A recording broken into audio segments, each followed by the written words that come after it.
नमस्कार, स्वागत है आपका हमारे चैनल पर। अब से एक दो दिन में दिल्ली में मेयर के चुनाव होने वाले हैं और उससे पहले ही एक बड़ा फैसला दिल्ली के एलजी वीके सक्सेना ने लिया है और उन्होंने 10 जो पार्षद हैं उन्हें मनोनीत किया है, जिसको लेकर आज आम आदमी पार्टी की विधायक आतिशी मारलेना ने प्रेस कॉन्फ्रेंस करके सवाल उठाया है और कहा है कि ये जो प्रक्रिया अपनाई गई है दिल्ली के एलजी वीके सक्सेना की तरफ से, ये असंवैधानिक है। कि चलिए इस पूरे मामले पर बात करते हैं। हमारे साथ मौजूद हैं सुप्रीम कोर्ट से एडवोकेट उमेश शर्मा जी।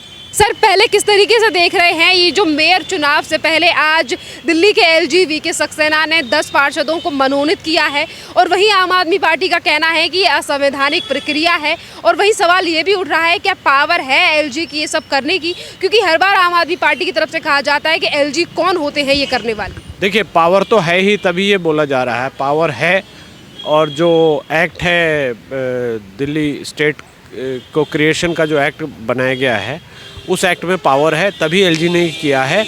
और मैं आम आदमी पार्टी के नेताओं को या जो भी लोग इस विषय पे बोल रहे हैं उनको खुला चैलेंज देता हूं कि एलजी की पावर नहीं है, इस लेकर आप कोर्ट में आइए और इस चीज़ को इस नोटिफिकेशन को क्वैश कराकर दिखाइए। आप सिर्फ ट्वीट करते हैं, आप सोशल मीडिया पे डालते हैं, लोगों को गुमराह करते हैं और कुछ नहीं करते हैं और अपनी गलत हरकतें ढकने के लिए, मिसलीड करने के लिए ऐसी बातें, फालतू वाहियात और बेबुनियाद बातें बोलते हैं। एलजी को पावर है, एलजी का डिस्क्रिशन है। उन्होंने किसको चुना, क्या चुना, सरकार से पूछकर या सरकार के लिए वो बाध्य नहीं है। उन्होंने जिसको जैसे चुना वो चुन के 10 लोगों को मनोनीत किया, नॉमिनेशन की पावर है, वो उन्होंने कर दिया। अब ये गैर कानूनी है, गैर संवैधानिक है, ये डफली बजाकर सिर्फ ये लोग एक एलजी की गरिमा को धब्बा लगाने के अलावा कुछ नहीं कर रहे हैं। एक संवैधानिक पद पर बैठे हैं एलजी, उन्होंने अपनी पावर को एक्सरसाइज किया है, तो इसमें आम आदमी पार्टी को सबसे पहले ये स्वागत करना चाहिए था। वो करने की जगह ये बेकार की बकवास कर रहे हैं। और ये जो मेयर के चुनाव होने हैं उस पे ध्यान दें, उसकी जो राजनीति है, उसकी स्ट्रेटजी है वो बनाएं। ये बेकार की बातों में अपना टाइम ख़राब ना करें, लोगों का ध्यान ना भटकाएं। और जो कूड़े का पहाड़ हटाने का इन्होंने वादा किया था उस पहाड़ को जल्दी से जल्दी 6 महीने में हटाकर दिखाएं, ताकि लोगों ने जो वोट दिया है वो इनको दिखाई दे सके। सर, स्टैंडिंग कमेटी की बात करें तो यहाँ पर अगर भारतीय जनता पार्टी के 10 पार्षदों को एलजी की तरफ से चुना गया है, 18 सदस्य चाहिए थे। आज आम आदमी पार्टी लगातार सवाल उठा रही है इस फैसले को लेकर, तो किस तरीके से देख रहे हैं आने वाले मेयर चुनावों में कितना पाला जो भारी है वो बीजेपी का रहेगा और कितना नुकसान जो है वो आम आदमी पार्टी को अपना होता हुआ दिखाई दे रहा है, इसीलिए सवाल उठाए जा रहे हैं। देखिए, ये एक संवैधानिक प्रक्रिया है, एक डेमोक्रेटिक प्रोसेस है।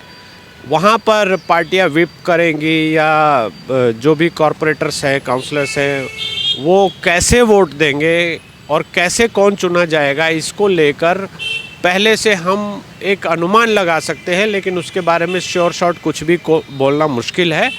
और चूँकि आम आदमी पार्टी को पता है कि उनकी पोजीशन बहुत अच्छी वहाँ नहीं है और वो लोगों को धोखा देकर, लोगों की आंखों में धूल झोंक कर कॉरपोरेटर्स को जिताने में कामयाब तो हो गए हैं, लेकिन आगे एमसीडी को अच्छे से नहीं चला पाएंगे।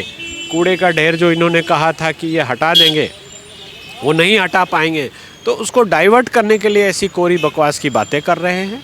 इसलिए आम आदमी पार्टी को सामने आकर ये कहना चाहिए कि एक राजनीतिक प्रक्रिया है, एक डेमोक्रेटिक प्रोसेस है, उसमें जो भी चुना जाएगा हम उसका स्वागत करेंगे। जो भी मनोनीत हुए हैं हम उनका स्वागत करेंगे। वो कॉरपोरेटर होंगे, हमारे साथ बैठेंगे, सदन में वोटिंग करेंगे, तो इन सब चीज़ों का स्वागत होना चाहिए। चूँकि ये डेमोक्रेटिक प्रोसेस है और डेमोक्रेसी में जनता को सब दिखाई देता है, तो जनता समझेगी कि एक प्रोसेस चल रहा है और इसमें ऐसी चीज़ें हो रही हैं, तो जनता को समझ भी आएगा। उस बात को सीधे सीधे बताने की जगह ये झूठी मनगढ़ंत बातें कर रहे हैं, बेबुनियाद बातें कर रहे हैं और ये कह रहे हैं कि एलजी को पावर नहीं है, एलजी ने गलत नॉमिनेट किए। अरे भाई, एलजी को पावर है तभी तो नॉमिनेट किए। अगर नहीं पावर है तो आप चैलेंज करो, कोर्ट से स्टे कराओ और उसके बाद अपना इलेक्शन कराओ। जो भी नॉमिनेशन होता है उसको रुकवाइए और उसके बाद मेयर का चुनाव होने दीजिए। ये तो ये करेंगे नहीं, बेकार की बेबुनियाद बातें करते रहते हैं, इसलिए इन चीज़ों पे ज़्यादा ध्यान देने को है नहीं। दिल्ली की जनता अब ये देखेगी कि ये कैसे एमसीडी का जो ये दावे लंबे लंबे कर रहे थे कि हम ये करेंगे वो करेंगे, अब ये कैसे अपने दावों को पूरा करते हैं।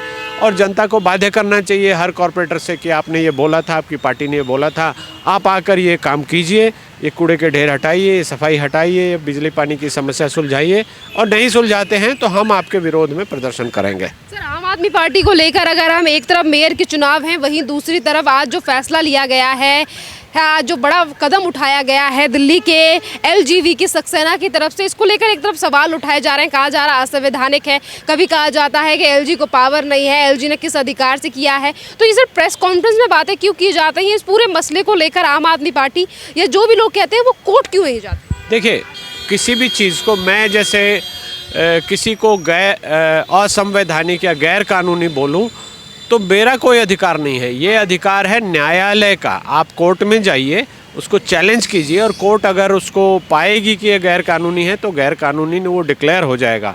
अगर असंवैधानिक पाएगी तो असंवैधानिक डिक्लेयर हो जाएगा। मेरे आपके कहने से कुछ नहीं होता।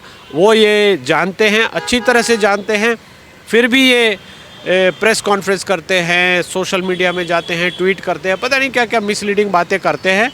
और जो हमारे संवैधानिक जो पद हैं, जो हमारी संवैधानिक संस्थाएं हैं, उनमें कंट्रोवर्सी उठा रहे हैं, उनकी गरिमा को ख़राब कर रहे हैं। और ऐसी पार्टियां देश के भले के लिए काम कर ही नहीं सकती। ये देश के लोगों को नुकसान ही पहुंचाएगी, ये दिखाई दे रहा है। और ये दिल्ली की जनता इसको देख भी रही है, समझ भी रही है और भोग भी रही है। आज एलजी के फैसले को लेकर सवाल उठाए जा रहे हैं। इससे पहले भी जो उम्मीदवारों ने अपने नामांकन भरे थे, उसके बाद आम आदमी पार्टी ने अपने बैकअप के भी उम्मीदवारों को उतारा था। तो सर, उसे किस तरीके से देखते हैं? देखिए, आम आदमी पार्टी को वो अधिकार है, एक संवैधानिक प्रोसेस में बैकअप में उम्मीदवार उनको लगता है कि ये हम रखेंगे तो वो रख सकते हैं। लेकिन जो संवैधानिक गतिविधि हो रही है, जो नोटिफिकेशन हुआ है, उसको तो कम से कम उसका तो सम्मान करें, उसका स्वागत करें। अगर उसमें कुछ इल्लीगल है तो उसको कोर्ट में चैलेंज करें और उसको कोर्ट से क्वेश्चन कराएं। अगर आप दिल्ली की रूलिंग पार्टी हैं, आप दिल्ली के मुख्यमंत्री हैं, तो आपको कोई अधिकार नहीं है कि आप कोर्ट की जगह भी आप ही बोले, पुलिस की जगह भी आप ही बोले, सब कुछ आप ही बोले, सब कुछ आप हो जाए। ऐसा नहीं है। ऐसा हमारी संवैधानिक व्यवस्था में सेपरेशन ऑफ पावर्स हैं, इसलिए ऐसी चीज़ें आपको बोलने का कोई अधिकार नहीं है। और अगर आप बोलते हैं तो बिल्कुल गलत बोल रहे हैं। इसलिए ऐसी चीज़ों में पढ़कर ये पार्टियां और कुछ नहीं करेंगी, सिर्फ हमारे जो देश की संवैधानिक संस्थाएं हैं उनका नुकसान करेंगी, लोगों की क्रेडिबिलिटी उसके ऊपर से ख़राब करेगी। इसलिए इनकी जितनी भी भर्त्सना हो सके हमें करनी चाहिए। ये भी आरोप लगाया जा रहा है कि एलजी की तरफ से ये कदम इसीलिए उठाया गया है क्योंकि भारतीय जनता पार्टी चाहती है कि उनका मेयर बने। चुनावों में इस तरीके के आरोप भी लगाए जा रहे हैं। तो मेयर के चुनावों को लेकर एक तरफ जहां आम आदमी पार्टी की 133 सीटें आई हैं, एमसीडी में भारी बहुमत से जीती हैं, फिर इतना डर क्यों? देखिए, डर तो रही है पार्टी, क्योंकि पता है कि इन्होंने बहुत सारे अपने कॉरपोरेटर्स को भी झूठे प्रलोभन दिया है, उनको पैसे लेकर टिकट दिया है। तो इनको तो अंदर से डर सता ही रहा है कि ये जो कॉरपोरेटर्स हैं ये कहीं ना कहीं इनकी पोल खोल देंगे, या हो सकता है मेयर के चुनाव में वो फेयरली बिहेव करें। उन्होंने तो पैसे देकर इनसे टिकट खरीदा था, वो तो इनके पार्टी के कैडर है नहीं। तो ऐसी घटनाएं हो सकती है। इसलिए आम आदमी पार्टी अपना आदतन, जो इनकी पुरानी आदत है कि पहले ही ढोल पीटना शुरू कर दो और पहले ही बातों को डाइवर्ट करना शुरू कर दो, इसलिए आम आदमी पार्टी अपना जो टिपिकल मॉड्यूल है इनका काम करने का, उसी हिसाब से काम कर रही है।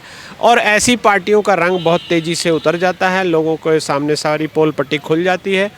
इसलिए ऐसी बातों को सामने ना आए तो डाइवर्ट करने के लिए ऐसी बातें ये करते हैं। मेयर का चुनाव होगा, एक डेमोक्रेटिक प्रोसेस से होगा, ओपन हाउस में होगा और वोटिंग होगी। जिसके पास वोट ज़्यादा आएंगे, चाहे वो बीजेपी का कैंडिडेट हो, चाहे वो आपका कैंडिडेट हो, वो जीतेगा। तो सबको उसका सम्मान करना चाहिए। अभी इसको लेकर ऐसी कंट्रोवर्सी, ऐसी घटिया कंट्रोवर्सी, ऐसी बेबुनियाद कंट्रोवर्सी, ऐसी बिना सिर पैर की कंट्रोवर्सी बिल्कुल नहीं करनी चाहिए। और अगर ये करते हैं तो ये कहीं ना कहीं ये लोग जो हमारा नॉन डेमोक्रेटिक प्रोसेस है उसको बढ़ावा दे रहे हैं, डेमोक्रेसी पे ये अटैक कर रहे हैं। और दिल्ली की जनता को इस चीज़ को बहुत सीरियसली इनके खिलाफ देखना चाहिए।